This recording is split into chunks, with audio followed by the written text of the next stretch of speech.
Welcome back guys. और हम हाजिर हैं फिर से एक नए सेशन के साथ। और इसमें हम क्या देखने वाले हैं, इसमें हम देखने वाले हैं important court cases of India. ठीक है, इसको यूपीएसआई के लिए ये वीडियो हेल्पफुल रहेगी। इसको 1.5x पे अगर देखेंगे तो आपका टाइम भी बचेगा और ये तो हो गया टाइम सेविंग की बात। और इसको पढ़ना कैसे है, इंपॉर्टेंट केसेस को देखना कैसे है, बहुत डीप में जाने की ज़रूरत नहीं है हमको। एग्जामिनर सिर्फ ये देखना चाहता है कि क्या हमको देश के इम्पॉर्टेंट केसेस, ऐसे केसेस जिन्होंने संविधान के इंटरप्रिटेशन को एक नया आयाम दिया, हमें पता है भी कि नहीं। ठीक है, तो हमको बस ये पता रखना है एग्ज़ाम पॉइंट ऑफ व्यू से कि केस का नाम क्या था और उस केस की जो इम्पोर्टेंट फाइंडिंग्स हैं वो क्या निकल कर आई थी। तो हम अपना जो पहला केस है उसकी ओर बढ़ते हैं। पहला केस है मेरा, वो था A.K. गोपालन। ठीक है, ये था A.K. गोपालन वर्सेस स्टेट ऑफ मद्रास। ठीक है, ये मद्रास के राज्य से इनका भिड़ंत हो गया था। क्या हुआ था कि इनको डिटेन कर लिया था। ठीक है, इनको क्या कर लिया गया था, डिटेन कर लिया गया था। किस तरह से डिटेन किया गया था, एक एक्ट है इंडिया में जिसको कहते हैं प्रिवेंटिव डिटेंशन एक्ट। तो इसके तहत क्या हुआ था कि इनको डिटेन कर लिया गया था। तो उन्होंने कहा कि जो इनको डिटेन किया है इसके अगेंस्ट ये सुप्रीम कोर्ट चले गए थे और वहाँ पे इन्होंने कहा था कि मेरा डिटेंशन जो है वो अनफेयर है। ठीक है, अनफेयर है। कहाँ से अनफेयर है, इनको डिटेन करना आर्टिकल 13, आर्टिकल 19, आर्टिकल 21 और आर्टिकल 22 का वायलेशन है। इनकी पर्सनल लिबर्टी वायलेट हुई है, इन्होंने ऐसा कहा। ठीक है, तो इस पे सुप्रीम कोर्ट ने क्या वर्डिक्ट दिया, सुप्रीम कोर्ट ने कहा कि उनका काम यह नहीं है, वो ये सुप्रीम कोर्ट यह नहीं देखेगा कि कोई काम जो है वो फेयर है या अनफेयर है। ठीक है, अगर हम बिलीव करते हैं प्रोसीजर इस्टेब्लिश्ड बाय लॉ। ठीक है, इंडिया का जो संविधान है उसमें हम लोग यही तो मानते हैं ना कि प्रोसीजर इस्टेब्लिश्ड बाय लॉ। तो उन्होंने कहा कि हम ये नहीं देखेंगे कि जो प्रोसेस है, अब क्योंकि संविधान में नहीं, मतलब ये जो एक्ट है, अधिनियम है, तो प्रिवेंटिव डिटेंशन एक्ट ये पावर तो देता है कि आप किसी को डिटेन कर सकते हैं। तो अब डिटेन किया हुआ व्यक्ति को, अगर किसी व्यक्ति को डिटेन कर लिया गया है तो जो कोर्ट है वो ये नहीं देखेगी कि उसका डिटेंशन अनफेयर है या फेयर है, क्योंकि एक्ट खुद ही इस बात को कहता है कि वो किसी व्यक्ति को डिटेन कर सकते हैं ऑन द सर्टेन ग्राउंड। तो फेयर और अनफेयर चेक करना कोर्ट का काम नहीं है। कोर्ट ये देखेगी कि जब आपका डिटेंशन हो रहा था तो जो लॉ ने जो प्रोसीजर बताए हैं आपको डिटेन करने के, क्या वो प्रोसीजर फॉलो किए गए हैं कि नहीं। ठीक है, तो उन्होंने सुप्रीम कोर्ट ने आर्टिकल 21 को वाइडली इंटरप्रेट करने की बजाय उन्होंने कैसे इंटरप्रेट किया, इस केस में नैरो इंटरप्रिटेशन हुआ। ठीक है, उन्होंने वाइडली इंटरप्रेट करने से मना कर दिया और उन्होंने कहा कि इसको हम नैरोली इंटरप्रेट करेंगे।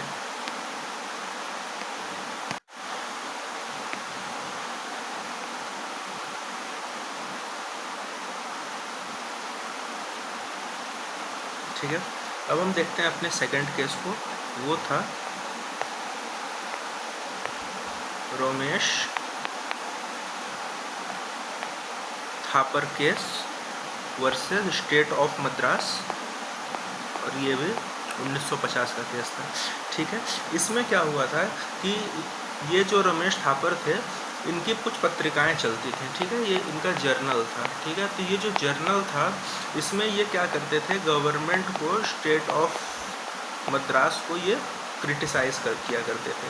तो जो मद्रास की गवर्नमेंट या तमिलनाडु की जो गवर्नमेंट थी, उन्होंने क्या किया था कि उन्होंने इनके जर्नल पे की एंट्री पे तमिलनाडु में बैन कर दिया था। तो इसके अगेंस्ट क्या था, जो रमेश थापर थे वो सुप्रीम कोर्ट चले गए थे और सुप्रीम कोर्ट में जाके उन्होंने कहा कि ये जो हमारा फंडामेंटल राइट है 19(1) फ्रीडम ऑफ स्पीच, ये उसका वायलेशन है। और सुप्रीम कोर्ट ने कहा जी हाँ, ये बिल्कुल वायलेशन है इस चीज़ का। और उन्होंने कहा कि जो स्पीच अगर स्टेट की सिक्योरिटी और डिफेंस को प्रभावित नहीं करता उसको बैन नहीं किया जा सकता। तो रमेश थापर केस कहीं ना कहीं रिलेटेड है किससे? फ्रीडम ऑफ प्रेस से।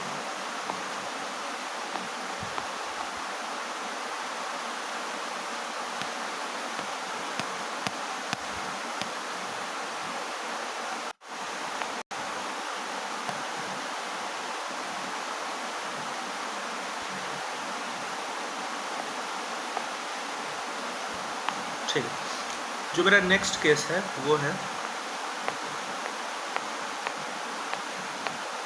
Shankari Prasad case 1951 versus union of India.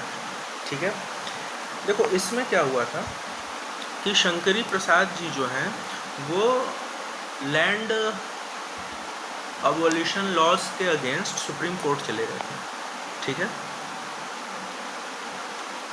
और वहाँ पे क्या हुआ था कि उन्होंने बोला कि जो पार्लियामेंट है वो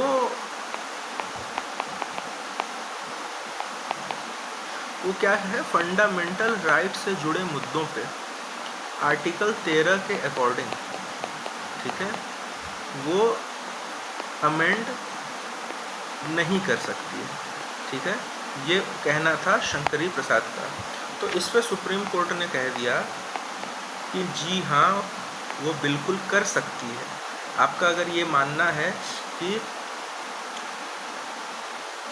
पार्लियामेंट आर्टिकल 13 की वजह से फंडामेंटल राइट्स को अमेंड नहीं कर सकती है, उसके जवाब में सुप्रीम कोर्ट ने कहा कि आर्टिकल 368 के तहत संशोधन करने की शक्ति जो है वो संविधान के भाग 3 में गारंटी मौलिक अधिकारों में संशोधन करने की शक्ति भी शामिल है, क्योंकि आर्टिकल 368 जो है वो हमें अमेंडमेंट के बारे में बताता है। तो उन्होंने कहा कि अगर भाई 368 कॉन्स्टिट्यूशन को अमेंड करने की शक्ति देता है तो वो फंडामेंटल राइट्स को भी अमेंड किया जा सकता है। ये बोला शंकरी प्रसाद केस में सुप्रीम कोर्ट में कि फंडामेंटल राइट्स को भी अमेंड किया जा सकता है। ठीक है,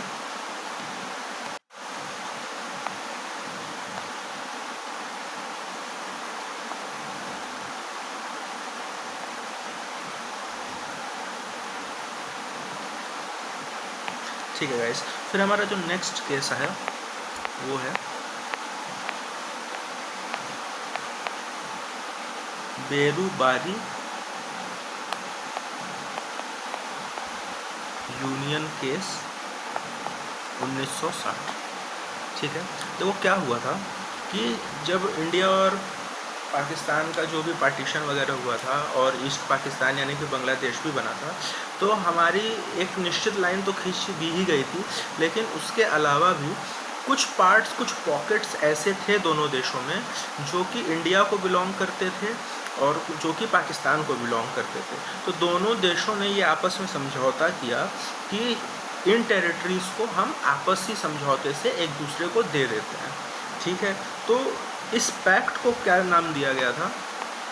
इस पैक्ट जिसके तहत ये हो सका उस पैक्ट का नाम रखा गया था नेहरू नून पैक्ट या नेहरू नून समझौता। ठीक है, तो अब ये पैक्ट तो हो गया, लेकिन इसमें चैलेंज ये था कि जो ये लोग अब करने जा रहे थे, कुछ ज़मीन को अपने भारत के कुछ क्षेत्रों को पाकिस्तान को देना था, और पाकिस्तान या बांग्लादेश के कुछ क्षेत्र हम शायद भारत में भी आए होंगे।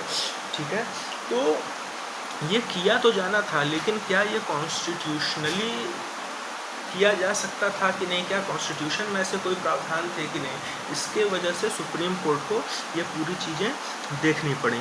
ठीक है, और उन्होंने ये अपनी फाइंडिंग्स दी। उन्होंने कहा कि ऐसा किया जा सकता है और पार्लियामेंट 368 संविधान को संशोधन करके ये काम कर सकती है। दूसरी उन्होंने जो इसमें अपनी फाइंडिंग्स दी वो ये था कि जो प्रीएम्बल है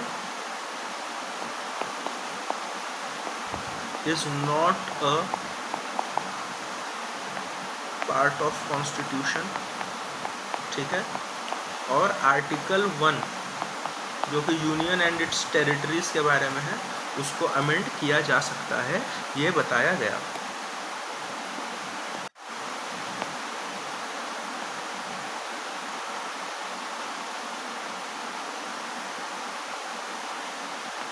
ओके, अब हमारा जो नेक्स्ट केस है, ये बड़ा इम्पोर्टेंट केस है। ये है हमारा गोलकनाथ केस 1967 में, ठीक है। अब देखो क्या था कि आर्टिकल 1 है, इसका कुछ प्री कॉन्टेक्स्ट देना की ज़रूरत है।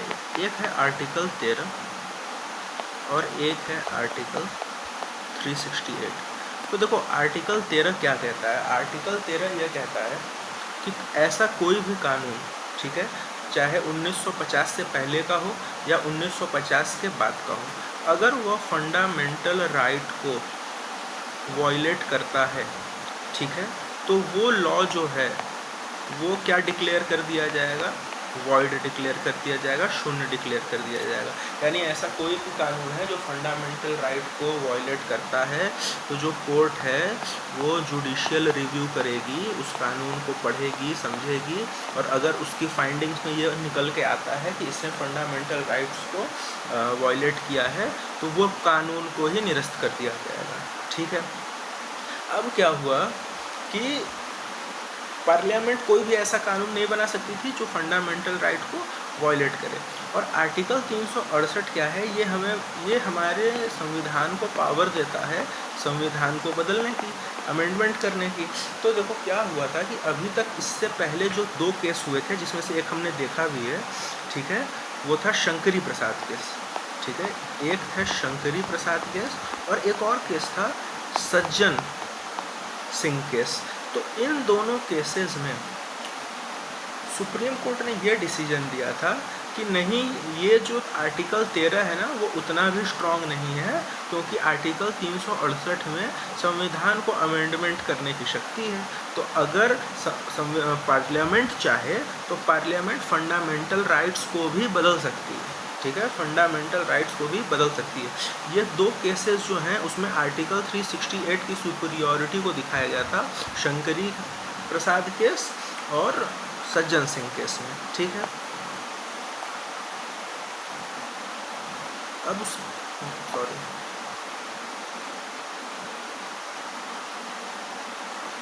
फिर अब उसके बाद क्या होता है, फिर आता है गोलकनाथ मामला, ठीक है। इसमें क्या होता है, इसमें फिर वही बहस छिड़ती है कि कौन सा ज़्यादा इम्पोर्टेंट है, आर्टिकल 13 ज़्यादा बड़ा है या आर्टिकल 368 ज़्यादा बड़ा है। तो इसमें सुप्रीम कोर्ट ने ये फैसला दिया कि आर्टिकल 13 जो है वो स्ट्रॉन्गर है, और इसी फैसले की वजह से हमारा जो फंडामेंटल राइट है वो सिक्योर हो सका। नहीं तो जिस दिशा में जा रहे थे पहले के डिसीजंस आ रहे थे, वो डिसीजंस जो थे वो 368 को अल्टीमेट पावर दे रहे थे, यानी कि पार्लियामेंट को अल्टीमेट पावर दे रहे थे, और जुडिशियल रिव्यू को भी तो ख़त्म कर रहे थे। आर्टिकल 13 जुडिशियल रिव्यू करने के लिए भी तो कह रहा है कि आप देखो कि कहीं फंडामेंटल राइट वॉयलेट तो नहीं हो रहा है।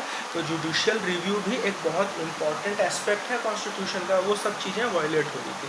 तो सुप्रीम कोर्ट ने यहाँ पे माना कि फंडामेंटल राइट्स जो हैं आर्टिकल 13 के तहत जो आते हैं वो सर्वोच्च हैं आर्टिकल 368 से, ठीक है। ये था हमारा गोलकनाथ केस। और उन्होंने ये भी कहा कि अगर आपको मौलिक अधिकार फंडामेंटल राइट्स में चेंज करने हैं तो आपको एक नई कॉन्स्टिट्यूएंट असेंबली बनानी पड़ेगी, ठीक है। और उन्होंने ये भी कहा 368 के मामले में कि देखो 368 जो है ना वो संविधान संशोधन करने की प्रक्रिया को बताता है, ठीक है। ये क्या बताता है 368? ये प्रोसीजर को बताता है कि अगर आपको संविधान चेंज करना है तो आप ये मेथड से करेंगे। आपको हो सकता है इतने बहुमत की ज़रूरत होगी, लोकसभा में राज्यसभा में इतने लोग प्रेजेंट होने चाहिए वगैरह। तो 368 जो है वो इस प्रोसीजर को बताता है। लेकिन 368 आपको संविधान में संशोधन करने की शक्ति नहीं देता है। यानी 368 एक प्रोसीजर बताने वाला आर्टिकल है, न कि कोई पावर देने वाला आर्टिकल है। ये गोलकनाथ केस में स्पष्ट कर दिया गया था। ठीक है। तो गोलकनाथ केस का अगर मोटा मोटा देखें निष्कर्ष क्या निकला, तो उन्होंने यही बोला कि जो पार्लियामेंट है it can not amend fundamental rights, मतलब कि जो संसद है वो फंडामेंटल राइट्स को अमेंड नहीं कर सकती है। अब सुप्रीम कोर्ट ने ये डिसीजन तो दे दिया, लेकिन उस समय हमारी प्रधानमंत्री थे इंदिरा गांधी जी, उनको ये चीज़ पसंद नहीं आई। उन्होंने कहा कि यार ये पार्लियामेंट की सर्वोच्चता को कैसे चैलेंज किया जा सकता है, पार्लियामेंट तो सबसे सर्वोच्च होता है, उनका ऐसा मानना था। तो और सुप्रीम कोर्ट ने ये निर्णय दे दिया। तो इसके वजह से इंदिरा गांधी जी ने 24th कॉन्स्टिट्यूशनल अमेंडमेंट किया, और 24th कॉन्स्टिट्यूशनल अमेंड करके उन्होंने जो आर्टिकल 13 का हर बार हवाला दिया जा रहा था ना, तो उन्होंने आर्टिकल 13 में ही सब क्लॉज 4 ऐड करवा दिया, और सब क्लॉज 4 ऐड करवा के पार्लियामेंट को ये ताकत दिलवा दी कि वो अब इसको भी अमेंड कर सकती है, फंडामेंटल राइट्स को भी। ठीक है। और यही आर्टिकल 13 सब क्लॉज 4 ही नींव बना केशवनंदा भारती मामले का। यानी अब हमारा जो नेक्स्ट केस है वो है केशवनंदा भारती मामला वर्सेस स्टेट ऑफ केरला, और ये बहुत इम्पोर्टेंट है। ठीक है, मोस्ट आस्क्ड केस ये है। तो इसमें क्या था कि इसमें सुप्रीम कोर्ट ने ये कहा कि हाँ, हम ये मानते हैं कि जो मौलिक अधिकार हैं, जो फंडामेंटल राइट्स हैं, ठीक है, आप उसको क्या कर सकते हो, अमेंड कर सकते हो। ठीक है। उन्होंने भी कह दिया कि हाँ, सुप्रीम कोर्ट ने, कि आप फंडामेंटल राइट्स को तो अमेंड कर सकते हो, लेकिन आप जो है संविधान का बेसिक स्ट्रक्चर को नहीं चेंज कर सकते हो। और इस केस से निकल के आया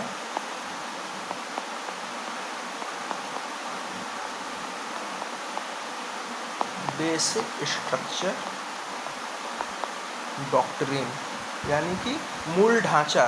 ठीक है, मतलब संविधान के मूल ढांचे से कोई छेड़छाड़ नहीं किया जा सकता है। इसमें क्या हुआ कि सुप्रीम कोर्ट ने माना कि हालांकि मौलिक अधिकार जो हैं वो संविधान का कोई भी हिस्सा संसद की संशोधन शक्ति से परे नहीं है, इंक्लूडिंग फंडामेंटल राइट्स, लेकिन कॉन्स्टिट्यूशन के बेसिक स्ट्रक्चर यानी कि कॉन्स्टिट्यूशन की जो मूल ढांचा है को भी संविधान संशोधन के द्वारा निरस्त नहीं किया जा सकता है। मतलब कि आप जो बेसिक स्ट्रक्चर है उसको अमेंड नहीं कर सकते हो। ठीक है, क्योंकि यही भारतीय कानून का आधार है जिसके तहत न्यायपालिका संसद द्वारा पारित किसी भी संशोधन को रद्द कर सकती है, और जो संविधान के मूल ढांचे के साथ संघर्ष में हो। ठीक है, तो जैसे कि ये इसका ये मतलब है कि क्योंकि जुडिशियल रिव्यू को ख़त्म किया जा रहा था ना, कि आप जो केस बनाओगे, मतलब जो आप लॉ पास करोगे, उसको सुप्रीम कोर्ट रिव्यू भी नहीं कर सकती है। ठीक है, आर्टिकल 13 तो रिजेक्ट करने तक की शक्ति दे रही थी, लेकिन चलो आपने कह दिया कि ठीक है आप अमेंड करोगे। ठीक है, 13 क्लॉज सब क्लॉज 4 लगा दिया आपने, लेकिन संविधान की भावना के ये खिलाफ है कि आप इसको जुडिशियल रिव्यू भी न करने दो। ठीक है, तो ये जो मामला था ये था हमारा केशवानंद भारती मामला।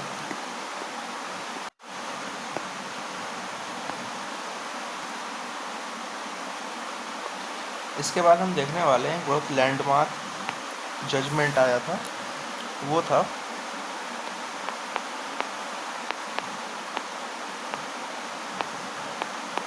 इंदिरा गांधी वर्सेस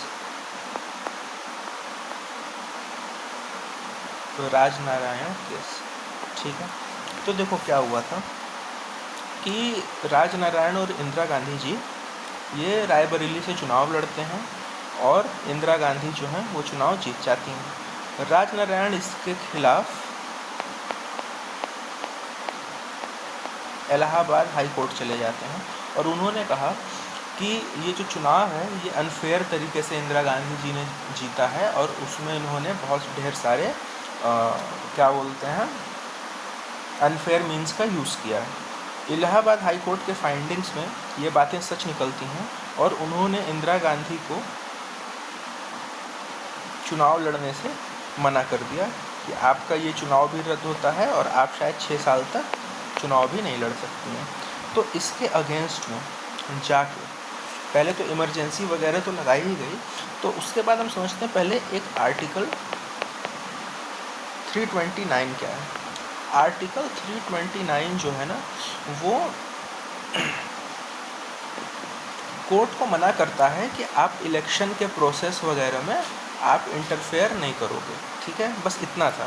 तो क्या होता है कि इंदिरा गांधी जी ने जब इलाहाबाद हाई कोर्ट का फैसला आ जाता है तो उन्होंने कॉन्स्टिट्यूशन में 39th कॉन्स्टिट्यूशनल अमेंडमेंट किया और उसके जरिए 329 ए को ऐड करवा दिया था, 329 ए के खंड 4 को ऐड करवा दिया था। और उसमें उन्होंने ये कहा था कि जो चुनाव की प्रक्रिया होती है उसमें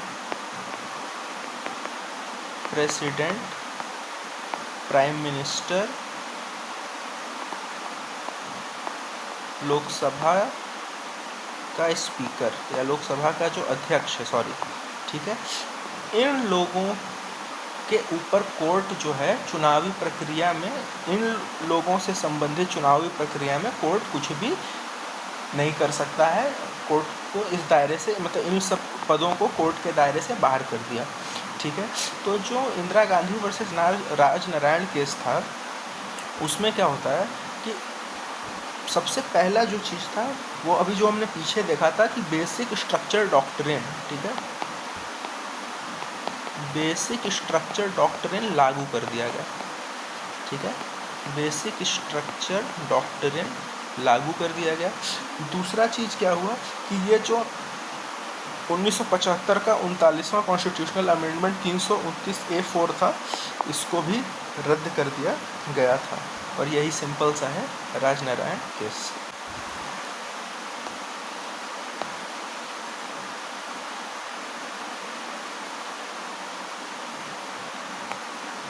ठीक है, फिर नेक्स्ट केस जो हम देखते हैं वो था मेनका गांधी से रिलेटेड मामला था, ठीक है, 1978 में। तो 1978 में क्या था कि मेनका गांधी जी को विदेश कहीं जाना रहा होगा, तो पासपोर्ट ऑफिस से इनको कोई चिट्ठी विट्ठी आती है और कहते हैं कि अपना जो तुम पासपोर्ट है वो जमा करा दो।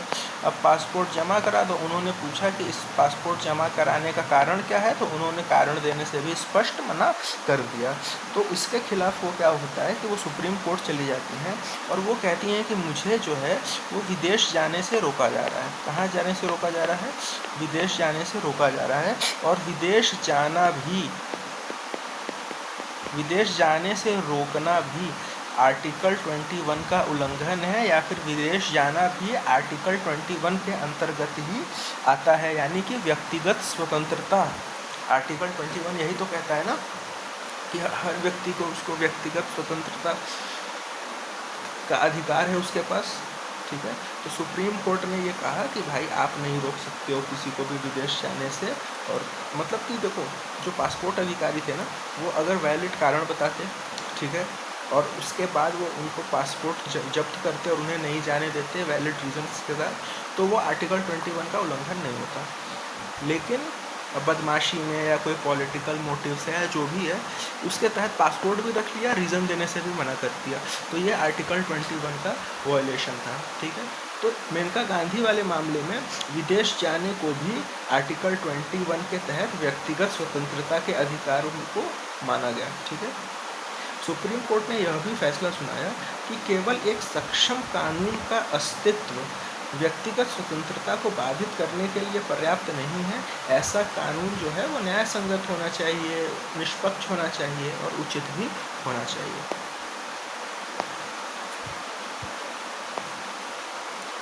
उसके बाद आता है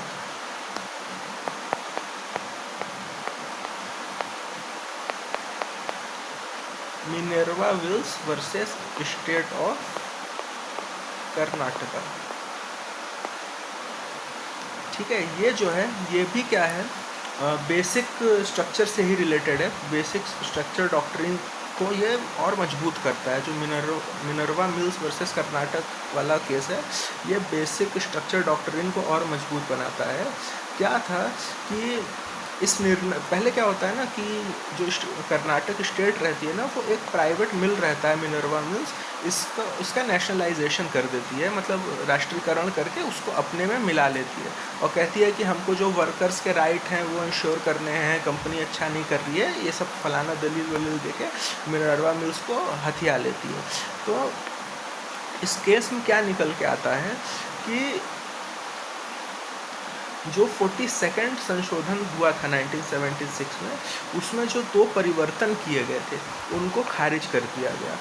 और उनको पहले खारिज किसको किया गया? जो 42nd कॉन्स्टिट्यूशनल अमेंडमेंट थे उसमें जो चेंजेस थे उसको खारिज किया गया और उसको बताया कि वो बेसिक स्ट्रक्चर के अगेंस्ट है। किसके अगेंस्ट है? बेसिक, यानी कि वो फंडामेंटल राइट वायलेट कर रहे थे इस वजह से, ठीक है। और उन्होंने इस केस में ये निर्णय देके ये भी बता दिया कि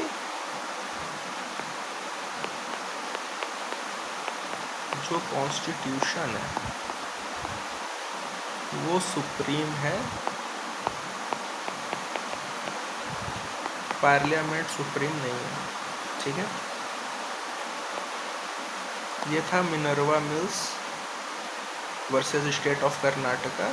इसमें भी जो बेसिक स्ट्रक्चर डॉक्ट्रिन है कॉन्स्टिट्यूशन का, इसका इंटरप्रिटेशन और स्ट्रॉन्ग हुआ इस केस से, ठीक है।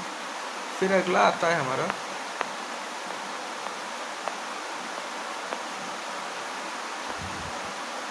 वामन राव केस 1981 में, ठीक है। इस केस में भी बेसिक स्ट्रक्चर डॉक्ट्रिन को दोहराया गया, ठीक है, बेसिक स्ट्रक्चर डॉक्ट्रिन को दोहराया गया, ठीक है। देखो 24 अप्रैल 1973 को केशवानंद भारती फैसले जो था, जो केशवानंद भारती फैसला आया था वो आया था 24 अप्रैल 1973, ठीक है। उन्होंने क्या किया, इस डेट को एक सीमा रेखा मान लिया, ठीक है, और कहा कि 24 अप्रैल 1973 से पहले जो भी कॉन्स्टिट्यूशन में अमेंडमेंट हुए हैं, ठीक है, उनमें तो चलो कोई दिक्कत नहीं, अब उसमें हम कोई चेंज नहीं करेंगे, उसमें जुडिशियल रिव्यू नहीं करेंगे, ठीक है, क्योंकि आर्टिकल 13 यही तो कह रहा था। आर्टिकल 13 क्या कहता था कि फंडामेंटल राइट्स को अमेंड नहीं किया जा सकता है, ठीक है, और जुडिशियल रिव्यू करके अगर वायलेट कर रहा है तो उसको वायलेट वो कर दिया जाएगा। तो वो इसके बाद जो भी केस होगा उसमें संशोधन की वैधता को फिर से खोलने के लिए पहले से लागू नहीं किया जाना चाहिए। ये था हमारा वामन राव केस, ठीक है। 24 अप्रैल 1973 से जो पहले के जितने कानून थे वो जुडिशियल रिव्यू उनमें नहीं होगा, ठीक है, और इसके बाद जो भी कानून बनेंगे उनका जुडिशियल रिव्यू होगा। इस केस में इस चीज़ को स्थापित कर दिया गया था।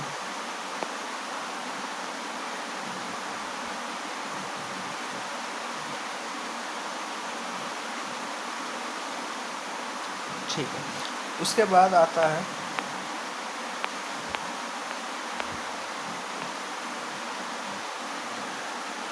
शाहबानो बेगम मामला 1985 में, ठीक है। इसमें क्या था कि इसमें जो भारतीय दंड प्रक्रिया संहिता है 1973 वाली, वो हर सिटीज़न पे लागू करती है, वो धर्म थोड़ी ना देखती है, इर्रिस्पेक्टिव ऑफ रिलीजन।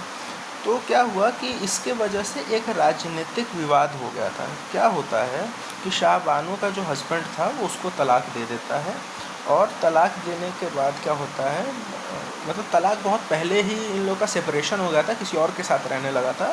फिर इसने जब ये बूढ़ी हो गई तो उसको 3 तलाक एक साथ दे दिया। तो शाहबानो बूढ़ी थी, कुछ कमा नहीं सकती थी, इलिटरेट भी थी, तो इसने कोर्ट का दरवाज़ा खटखटाया तो कोर्ट जाने के बाद कोर्ट ने क्या बोला कि हाँ यार इसको तुमको मेंटेनेंस देना पड़ेगा, ठीक है, इसके हस्बैंड को मेंटेनेंस देना पड़ेगा। इसका हस्बैंड था वकील, उसने फैसले को चैलेंज किया, बोला कि इसको मेंटेनेंस जो देना है वो मेरे पर्सनल लॉ, मतलब कि माइनॉरिटीज़ को ये राइट है ना कि वो अपना रिलीजन कैसे प्रीच कर सकते हैं, कैसे भी प्रीच कर सकते हैं। तो उन्होंने कहा कि मेरे उस लॉ राइट का ये वायलेशन है, ये जो आपने वर्डिक्ट दिया है मेरे खिलाफ, तो इसका वो है।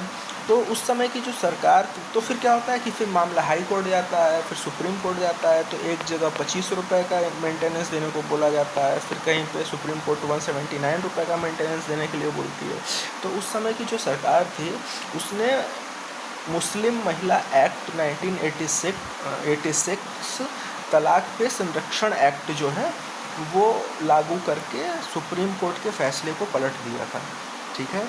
और उसने कहा कि नहीं, मुस्लिम महिलाओं को ये भत्ता वत्ता कुछ नहीं मिलेगा, कोर्ट द्वारा बताया गया। उनका तो शरिया लॉ जो भी है या फिर उनका पर्सनल लॉ जो है वो जो बोलेगा उसके हिसाब से, क्या वर्ड था, इद्दत अवधि, ठीक है, कुछ इद्दत, जब तक महिला की इद्दत, पता नहीं है, मैं कुछ गलत नहीं बोलना चाहता इस मामले में, ठीक है, जब तक वो इद्दत अवधि रहेगी तब तक ही उसको मेंटेनेंस दिया जाएगा, उसके बाद मेंटेनेंस नहीं दिया जाएगा, ठीक है।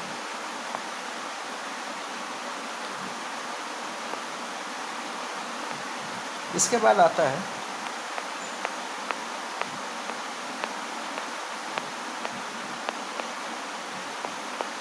इंदिरा साहनी केस 1992, ठीक है। इसमें क्या होता है, देखो आर्टिकल 16 क्या होता है, राइट टू अपॉर्चुनिटी तो होता है ना, ठीक है। तो क्या होता है कि जो पिछड़े वर्ग के लोग होते हैं उनको नौकरियों में क्या रिजर्वेशन की बात कही गई, ठीक है। रिजर्वेशन तो पहले से ही था, लेकिन उन्होंने इसमें क्या कहा कि जो नौकरियां में जो आरक्षण प्रदान करता है आर्टिकल 16(4), ठीक है, क्योंकि 16 राइट टू अपॉर्चुनिटी बोलता है, लेकिन 16(4) जो है वो रिजर्वेशन की बात करता है कहीं ना कहीं। तो इस केस में सुप्रीम कोर्ट ने अनुच्छेद 16(4) के दायरे और सीमाओं की जांच की थी, ठीक है। तो इसमें जैसे कुछ शर्तें, जैसे कि क्रीमी लेयर का बहिष्कार करना, प्रमोशन में कोई आरक्षण नहीं देना, और जो आरक्षण दिया भी जाएगा तो 50% से ज़्यादा आरक्षण नहीं दिया जाएगा, साथ साथ ओबीसी को 27% इसका आरक्षण, ये सारी चीज़ें निकल के सामने आई थी इंदिरा साहनी केस 1992 से, ठीक है। फिर उसके बाद हम देखते हैं SR बम्बई मामला।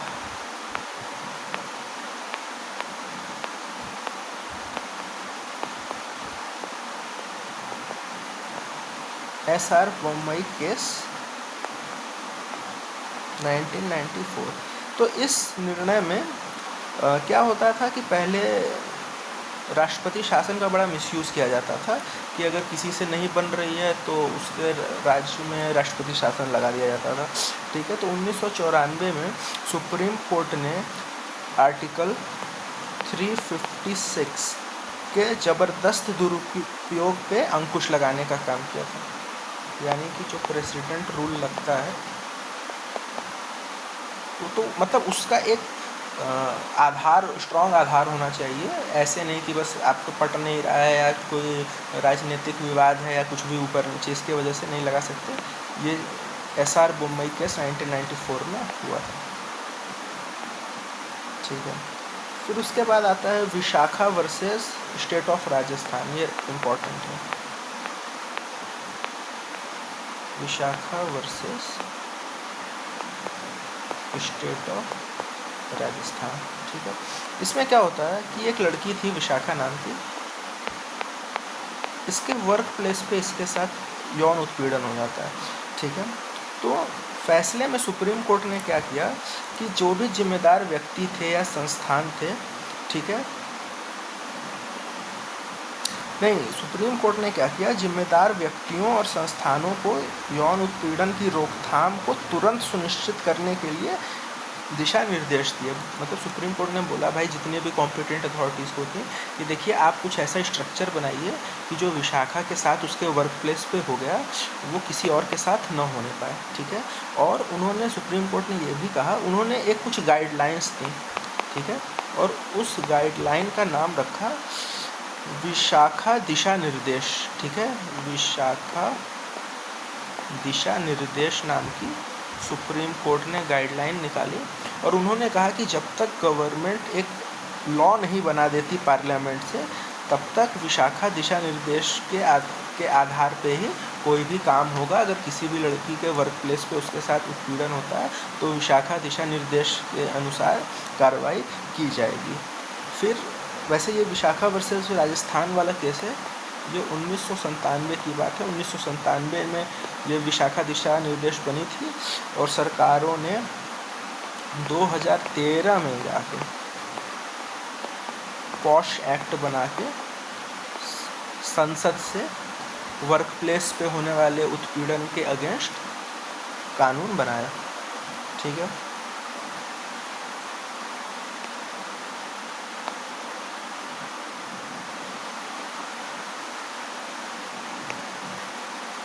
फिर इसके बाद आता है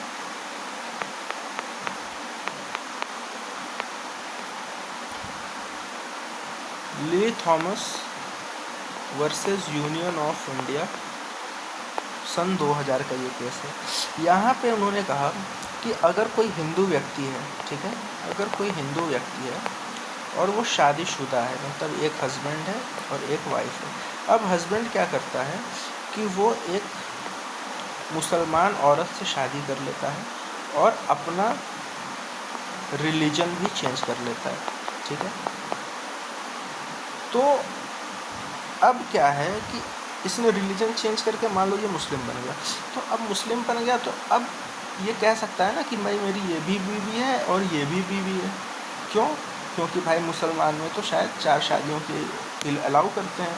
तो सुप्रीम कोर्ट ने यही कहा कि नहीं, तुम पहले हिंदू थे और अगर तुमने बिना जो भी कानून है, ठीक है, कैसा कानून है, हिंदू विवाह अधिनियम, ठीक है, यानी कि Hindu marriage act, Hindu marriage act के अनुसार अगर तुमने अपनी पहली शादी को डिसॉल्व नहीं किया है तब तक दूसरी शादी को वैलिड नहीं माना जाएगा, ठीक है।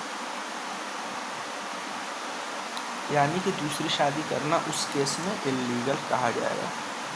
ये था lily Thomas versus union of India 2000 का मामला। फिर उसके बाद आया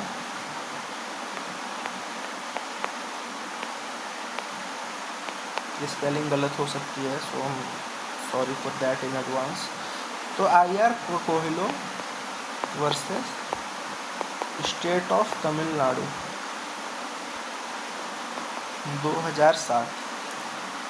तो इसमें क्या हुआ ना कि संविधान की जो 9वीं सूची थी, ठीक है, जो लैंड से रिलेटेड है, ठीक है, 9th शेड्यूल जो है, तो उसकी जांच की जा सकती थी और अदालत में उसका सामना भी किया जा सकता था, क्योंकि 9th शेड्यूल में पड़े चीज़ों को संरक्षण प्राप्त था। तो जिस तरह हमने देखा था ना ऊपर वामन राव केस में, उसी तरह इस केस में भी ये दिया गया कि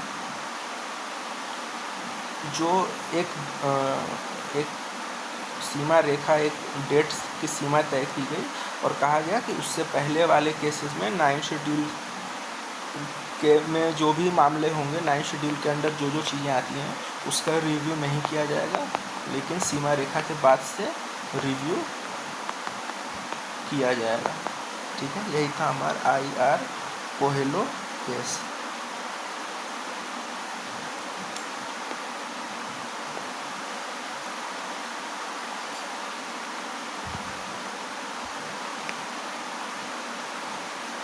फिर ये एक आता है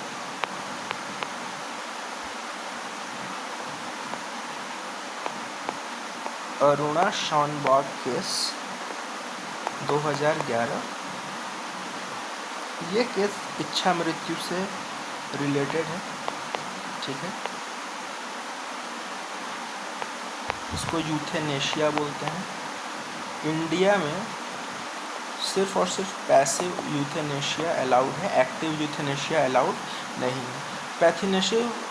पैसिव यूथेनेशिया क्या होता है कि कोई व्यक्ति वेंटिलेटर पे है तो वेंटिलेटर का स्विच ऑफ कर दिया जाएगा और अगर उसकी मृत्यु हो जाती है तो हो जाती है। और एक्टिव होता है कि कुछ इंजेक्शन वगैरह लगा के मतलब अपने से मृत्यु देना, तो वो एक्टिव यूथेनेशिया होता है। वो इंडिया में अलाउड नहीं है। पैसिव इच्छा मृत्यु दी जा सकती है, उसका भी गाइडलाइंस पहले से तय है। और क्यों था? क्योंकि इसमें एक अरुणा नाम की महिला थी, वो 42 साल से बिस्तर पे थी और अंधी हो गई थी, लकवाग्रस्त थी और बहरी थी, क्योंकि इनके भी वर्क प्लेस पे इनके साथ कुछ उत्पीड़न हुआ था। ठीक है, तो इनकी फ्रेंड जो थी या इनका कोई रिलेटिव था, उन्होंने सुप्रीम कोर्ट में कहा कि मरना भी राइट टू डिग्निटी के तहत होता है। इंसान को जिस तरह वो इज्जत से जीता है उसी तरह उसको मृत्यु भी इज्जत के साथ उसकी होनी चाहिए। और इस आधार पे उन्होंने इनको इच्छा मृत्यु अलाउ किया था।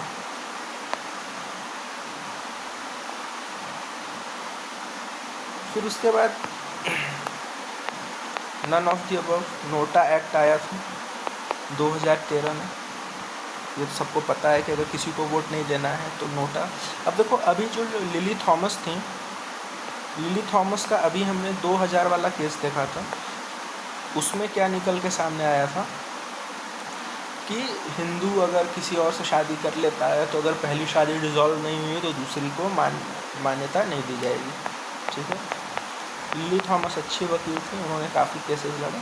तो lily Thomas versus union of India 2013 में भी एक केस हुआ। इसमें सुप्रीम कोर्ट ने यह फैसला दिया था कि कोई भी विधायक है या फिर सांसद है या विधान पार्षद है, अगर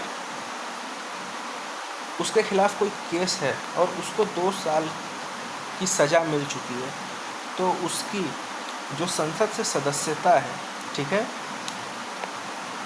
उसकी मेंबरशिप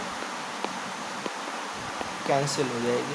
ठीक है, या भी राहुल गांधी के साथ भी हुआ था ना, किसी मामले में 2 साल के लिए उनको सज़ा सुना दिया गया था, तो उनका भी पार्लियामेंट का मेंबरशिप कैंसिल कर दिया गया था। तो वो जो था, बाद में भले किसी आधार पर जमानत मिल गई थी तो रिवोक कर दिया गया था, लेकिन उसका आधार यही था, lily Thomas versus union of India 2013 का एक्ट।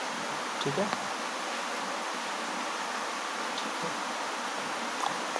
है, ठीक है, बहुत बोलता हूँ बार-बार। ठीक है, उसके बाद आता है राष्ट्रीय विधिक सेवा प्राधिकरण वर्सेस यूनियन ऑफ इंडिया। ठीक है, NALSA versus union of India 2014।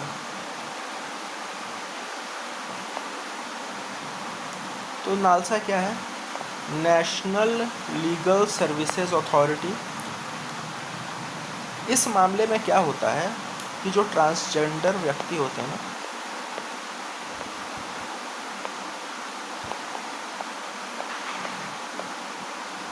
उनको थर्ड जेंडर मान लिया गया और उनको माइनॉरिटी भी माना गया। ठीक, और सरकार से कहा भी गया कि इनकी शिक्षा नौकरी में इनको आरक्षण दिया जाए माइनॉरिटी मान के। फिर उसके बाद क्या होता है,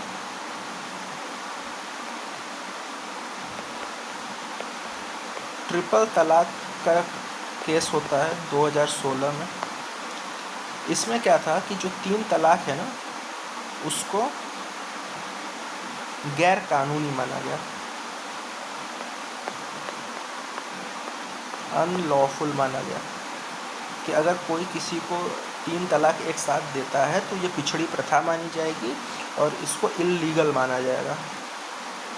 ठीक है, और मुस्लिम पुरुष जो है उसको बिना किसी गुजारा भत्ता के 3 बार तलाक बोलकर अपनी शादी को एक तरफा ये ख़त्म कर सकते थे ना, तो इस सब चीज़ को गैर कानूनी बोला गया था। 3 तलाक केस 2016 वाला है।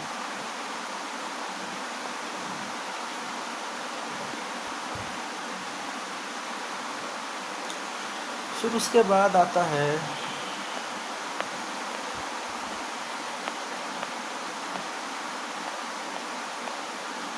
शायरा बानो केस 2017।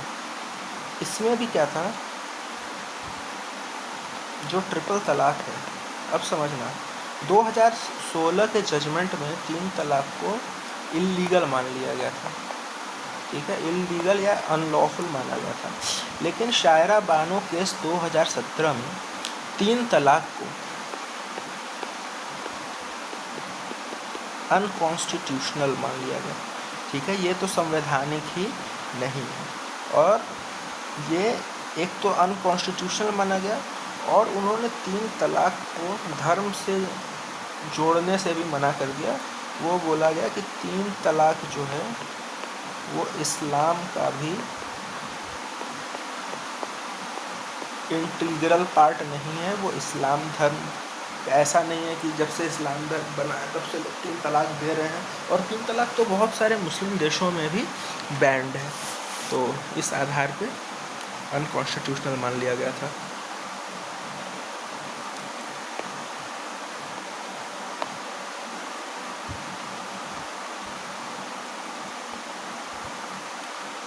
फिर उसके बाद हम देखते हैं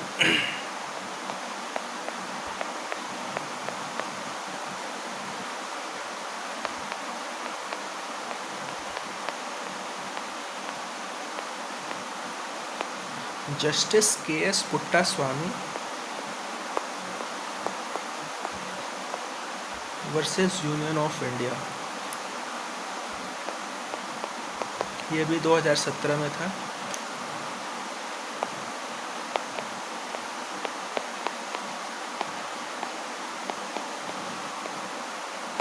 राइट टू प्राइवेसी, ठीक है, जिस तरह राइट टू लाइफ है, फ्रीडम ऑफ स्पीच है, और भी सारी चीज़ें, उसी तरह उन्होंने कहा कि निजता भी एक अधिकार है, ठीक है, और यह व्यक्तिगत स्वतंत्रता के अंदर आता है।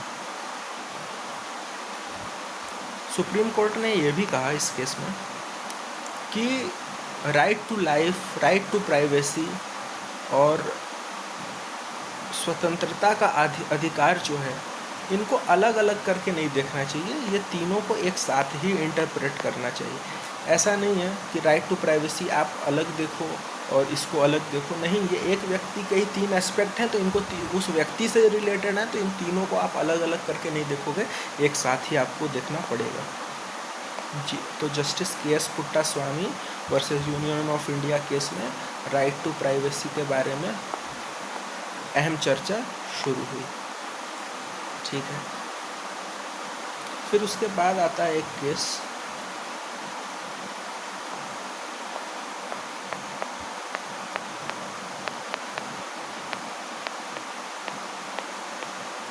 Navtej Singh Johar versus union of India 2018, ठीक है। तो इसमें क्या था,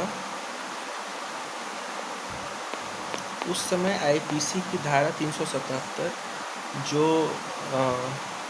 समलैंगिक को इंग्लिश में क्या कहते हैं, होमोसेक्सुअल ना, हाँ, तो इसमें 377 को ना अवैध ठहराया गया और होमोसेक्सुअल को वैलिडिटी मिली, होमोसेक्सुअल लोगों को वैलिडिटी मिली। एक्चुअली क्या होता है ना कि 2009 में दिल्ली हाई कोर्ट ने इसको वैलिडिटी दे दी थी, लेकिन फिर 2013 में इसको सुप्रीम कोर्ट में चैलेंज किया गया था, तो इसकी वैलिडिटी जो है वो फिर से हटा दी गई थी, सुप्रीम कोर्ट ने उसको रिजेक्ट कर दिया, लेकिन फिर 2018 में उसको फिर से वैलिडिटी दे दी गई।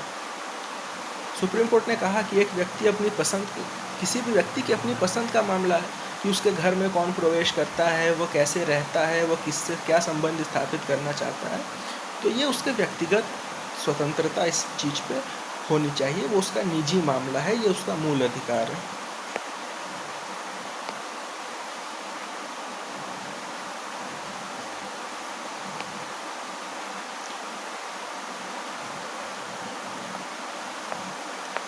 नेक्स्ट केस है हमारा मोहम्मद सिद्दीकी वर्सेस महंत सुरेश दास।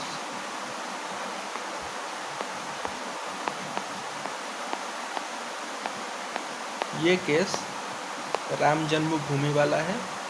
इसमें क्या था कि सुन्नी सेंट्रल वक्फ बोर्ड जो है वो साबित नहीं कर पाया था कि उस ज़मीन पर उसका कोई वैध अधिकार है, और उन लोग को 5 एकड़ ज़मीन और कुछ चीज़ें दी होंगी जो भी सुप्रीम कोर्ट ने, और राम जन्मभूमि जो है वो हिंदू पक्ष को दे दिया गया था।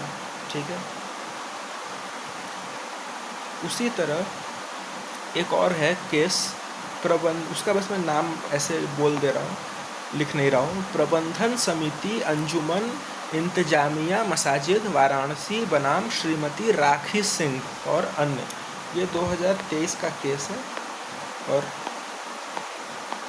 विश्वनाथ मंदिर के बगल में बनारस में एक ज्ञानव्यापी मस्जिद है, तो ये उससे जुड़ा मामला है। इस केस में सुप्रीम कोर्ट ने ज्ञानव्यापी मस्जिद के आर्कियोलॉजिकल सर्वे को जारी रखने की अनुमति दी थी।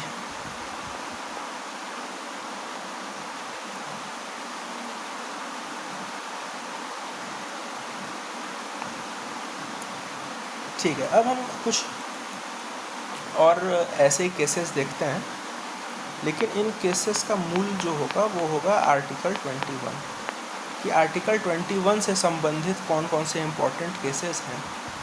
तो एक केस था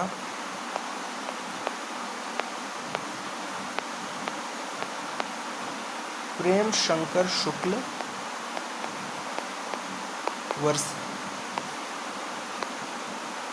वर्सेस दिल्ली। ठीक है, इसमें क्या था,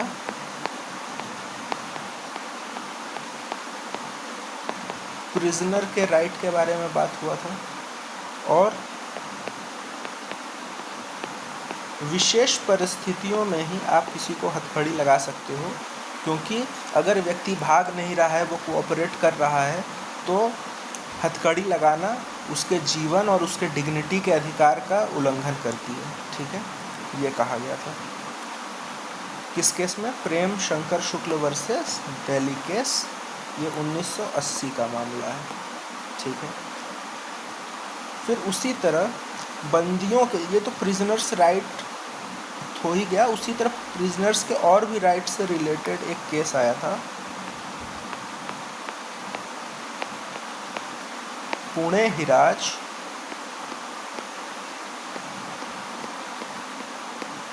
वर्सेस महाराष्ट्र। ठीक है, यह भी बंदियों के अधिकार से रिलेटेड है। इसमें कोर्ट ने कहा था कि जेल में बंद कैदियों को भी गरिमापूर्ण जीवन का अधिकार है और जेलों में उनकी बुनियादी ज़रूरतों का ध्यान रखा जाना चाहिए।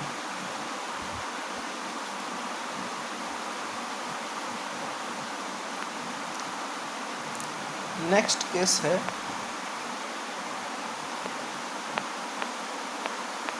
MC Mehta versus union of India. जैसे भी पीछे देखा था ना, लिली थॉमस ये बड़ी फेमस वकील थी, वैसे MC मेहता के भी बड़े ढेर सारे केसेस देखने को मिलते हैं। 1987 में इनका पहला था और ये रिलेटेड था गैस ट्रेजेडी और एनवायरनमेंट प्रोटेक्शन से रिलेटेड, गैस त्रासदी और पर्यावरणीय सुरक्षा से रिलेटेड था। इसमें सुप्रीम कोर्ट ने क्या कहा था कि सुप्रीम कोर्ट ने कहा कि स्वच्छ वातावरण और जीवन के लिए सुरक्षित परिस्थितियां जो हैं, ये आर्टिकल 21 के तहत हर नागरिक का अधिकार होती हैं, और इस फैसले से पर्यावरण का जो न्याय है, ठीक है, उसको भी अनुच्छेद 21 का हिस्सा बनाया गया। ये इम्पोर्टेंट है।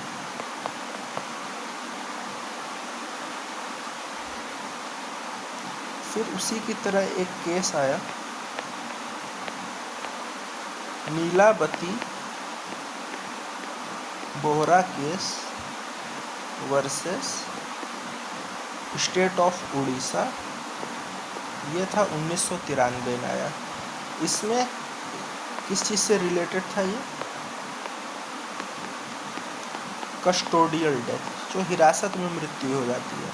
इस पे सुप्रीम कोर्ट ने कहा था कि पुलिस की हिरासत में अगर कोई मौत होती है तो वो आर्टिकल 21 का उल्लंघन है और इसके लिए राज्य सरकार जिम्मेदार है, ठीक है, और पीड़ित परिवार को मुआवजा दिया जाना चाहिए।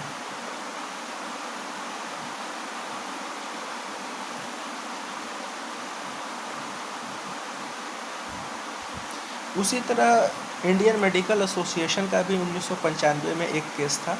उसमें क्या था कि मरीजों के अधिकार और चिकित्सीय सेवाओं के लिए मुद्दा था, और उसमें सुप्रीम कोर्ट ने कहा कि हर नागरिक को चिकित्सा सुविधा प्राप्त करने का अधिकार है।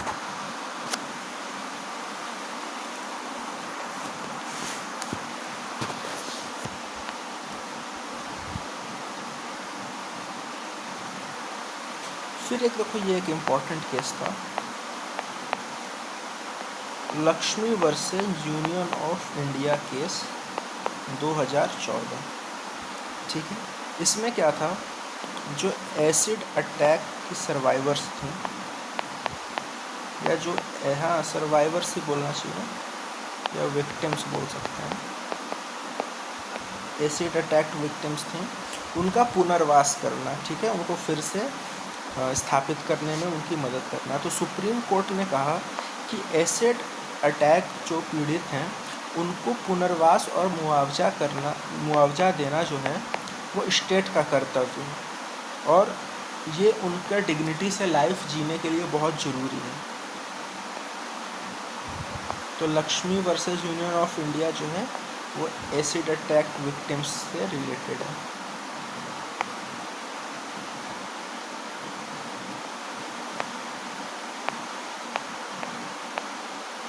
फिर एक केस आया Shabnam versus union of India, ठीक है। इसमें भी था कि मृत्यु दंड के दौरान मानवता दिखाना। तो कोर्ट ने इसमें कहा कि मृत्यु दंड को निष्पादित करते समय भी मानवीय गरिमा सुनिश्चित करना अनुच्छेद 21 का हिस्सा है।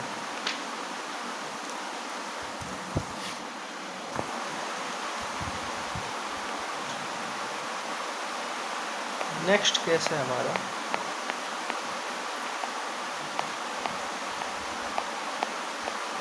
Arjun Gopal versus union of India, ठीक है।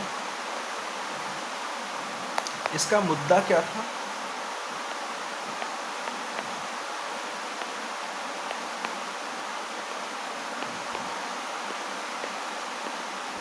पटाखों से प्रदूषण। सुप्रीम कोर्ट ने कहा कि पटाखों से उत्पन्न प्रदूषण के कारण नागरिकों के स्वास्थ्य पर पड़ने वाले प्रभाव अनुच्छेद 21 का उल्लंघन करते हैं, ठीक है।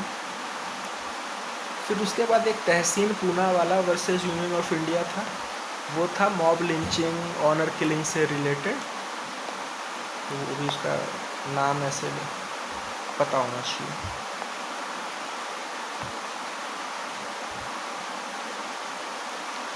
अच्छा, अभी हम लोगों ने देखा था कि शायरा बानो 2017 में एक केस था, ठीक है।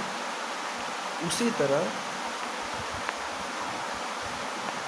शायरा बानो का एक केस और है, और वो केस है शायरा बानो वर्सेस उत्तराखंड राज्य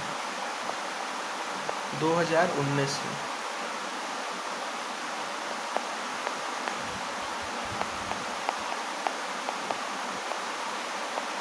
डोमेस्टिक वायलेंस से रिलेटेड है, ठीक है।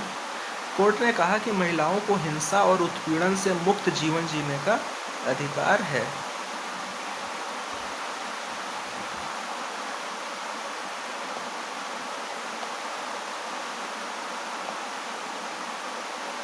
अब हम कुछ कुछ केसेस ऐसे देखेंगे जो महिलाओं से संबंधित हैं, ठीक है।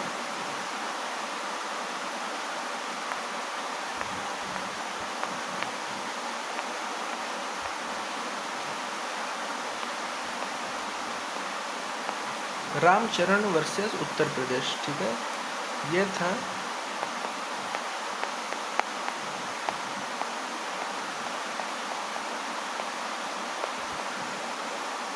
फॉर फीमेल्स, ठीक है। यह फैसला महिलाओं को संपत्ति में अधिकार देने के लिए एक महत्वपूर्ण कदम था। अदालत ने जोर दिया कि हिंदू उत्तराधिकार अधिनियम के तहत बेटियों को भी संपत्ति में समान अधिकार मिलना चाहिए। ठीक है। फिर एक केस आया lily versus Punjab national bank. ठीक है। इसमें क्या था, ये कब आया पहले ये देख लेते हैं। 1981 में आया, ये 1953 में आया था। ठीक है। Lily versus Punjab national bank जो था ना, वो मैटरनिटी लीव इसका मुद्दा था, और इसमें सुप्रीम कोर्ट ने कहा कि मातृत्व अवकाश यानी कि मैटरनिटी लीव के दौरान महिला कर्मचारियों को नौकरी से हटाना गैर कानूनी है। यह निर्णय कामकाजी महिलाओं के लिए एक बहुत बड़ी राहत थी।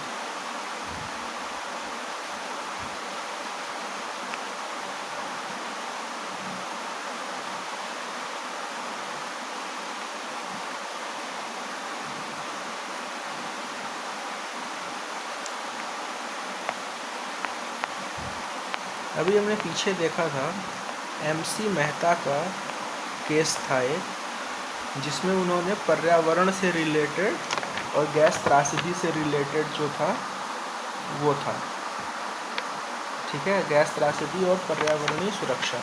उसी तरह MC Mehta versus Tamil Nadu state का एक था 1997 में। इसमें क्या था,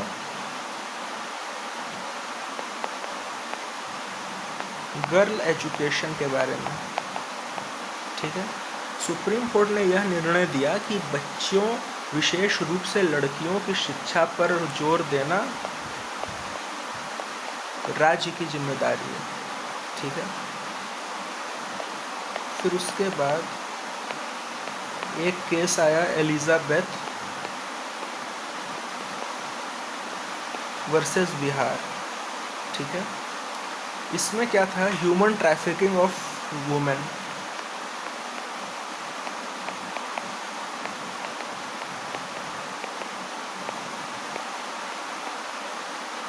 महिलाओं की तस्करी। इसमें सुप्रीम कोर्ट ने कहा कि महिलाओं और बच्चों की तस्करी को रोकने के लिए कोर्ट ने कड़े कानून लागू करने की सिफारिश की और पुलिस की जिम्मेदारी तय की थी। 1998 का ये कानून था।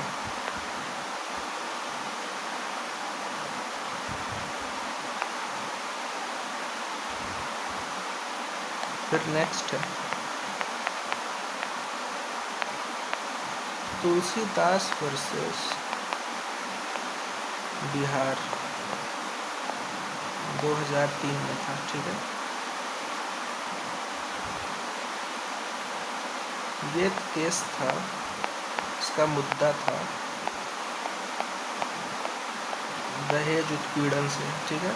कोर्ट ने कहा कि दहेज हत्या और दहेज उत्पीड़न के मामलों में कठोर कदम उठाने का निर्देश दिया, जिससे दहेज प्रथा के खिलाफ कड़ी कार्रवाई सुनिश्चित हो सके। आजकल एक वर्ड यूज़ होता है मैरिटल रेप का।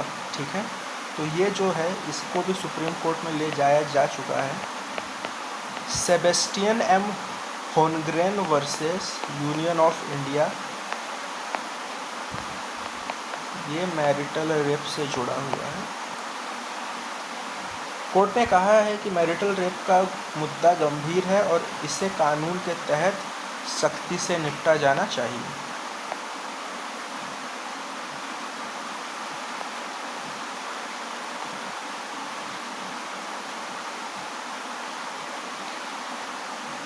फिर आता है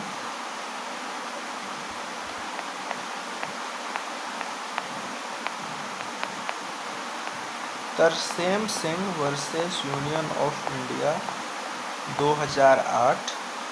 इसमें क्या था, सेम पे स्केल फॉर वुमेन। ठीक है। कोर्ट ने महिलाओं और पुरुषों को समान वेतन देने पर जोर दिया और कहा कि लैंगिक भेदभाव असंवैधानिक है।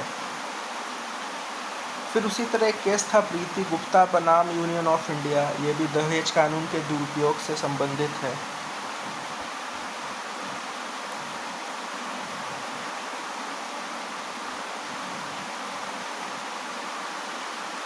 फिर एक केस ये था इम्पोर्टेंट,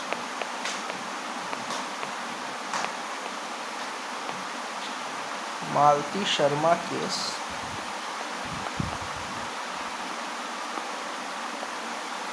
वर्सेस दिल्ली।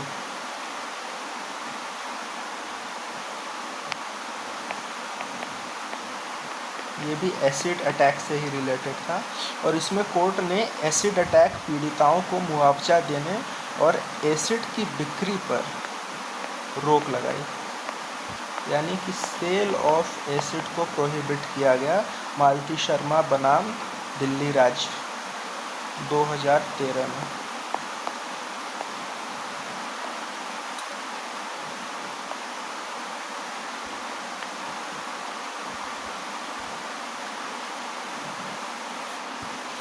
फिर उसके बाद देखो एक केस था सबरीमाला मंदिर वाला, ठीक है। इसको किया था इंडियन यंग लॉयर्स,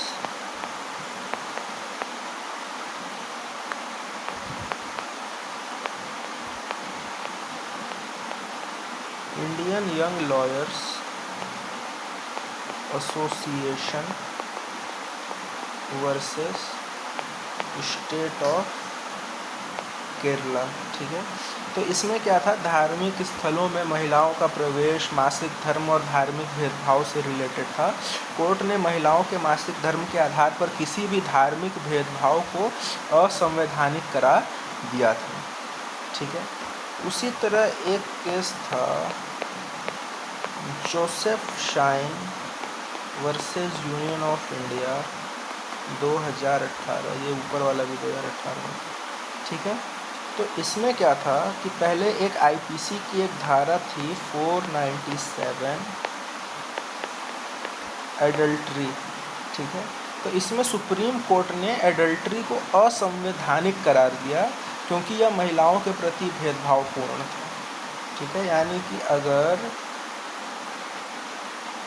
अब इसको क्या ही इंटरप्रेट किया जाए, एडल्ट्री को असंवैधानिक घोषित करना,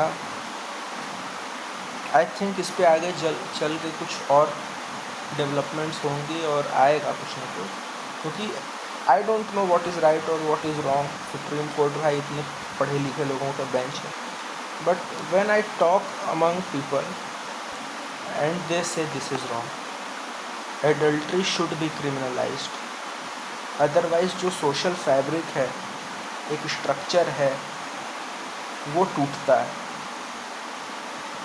और वो तो पहले टूटता है, कोर्ट तो बाद में आता है ना। तो जब कोर्ट तक बात चली जाती है तो वहाँ आदमी न्याय ढूंढने जाता है, लेकिन अब सामने वालों को पता है कि न्याय तो है ही नहीं कुछ, क्योंकि ये तो अब संवैधानिक ही हो चुका है। तो आपको तो एक डर भी नहीं है, पहले कुछ डर भी शायद रहता। तो छोड़ो, it's a debatable topic and it's a subjective things, सबके अपने अपने सोच होती है, तो लेट्स नॉट गो देयर। बस इसको यहीं पे फिर फिनिश करते हैं। अब अभी कुछ और भी इम्पॉर्टेंट केसेस हैं, लेकिन उसको एक और सेपरेट लेक्चर में, क्योंकि फिर बहुत बड़ी वीडियो हो जाएगी। So thank you and have a nice day guys.